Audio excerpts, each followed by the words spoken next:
ನಮ್ಮ ರಾಮನಗರ ಜಿಲ್ಲೆಗೆ ಸಂಬಂಧಪಟ್ಟಂತೆ ಬೆಳಗ್ಗೆನೇ ಭಾಳ ಜನ ಕಾತುರವಾಗಿದ್ದೀರಿ ಏನಾಗ್ತಾ ಇದೆ ಅಂತೇಳಿ. ಸೊ ನಾವೆಲ್ಲ ರೂಲ್ಸು ರೆಗ್ಯುಲೇಷನ್ಸು ಆ್ಯಕ್ಟು ಎಲ್ಲ ತೆಗೆದು ನೋಡಿದ್ದೇವೆ, ಏನೇನು ಬೇಕೋ ಅಮೆಂಡ್ಮೆಂಟ್ಸ್ಗಳೆಲ್ಲ ಆಗಿತ್ತು. ಸೊ ಇವತ್ತಿಂದ ಬೆಂಗಳೂರು ರಾಮನಗರ ಜಿಲ್ಲೆ ಹೆಡ್ ಕ್ವಾರ್ಟರ್ಸು ರಾಮನಗರದಲ್ಲೇ ಇರ್ತದೆ. ಮೂಲ ಅದು ಬೆಂಗಳೂರು ಜಿಲ್ಲೆ ಆಗಿತ್ತು.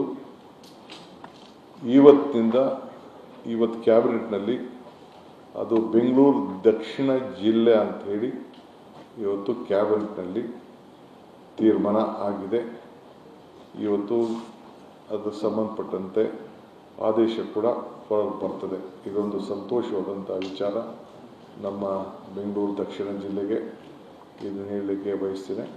ರಾಮನಗರದ ಹೆಡ್ ಕ್ವಾರ್ಟರ್ಸು ಫಂಕ್ಷನಿಂಗಲ್ಲಿ ಯಾವ ಥರದ ಬದಲಾವಣೆ ಕೂಡ ಇರುವುದಿಲ್ಲ, ಅದಾಗಲು ಮುಂದುವರಿದಿದೆ.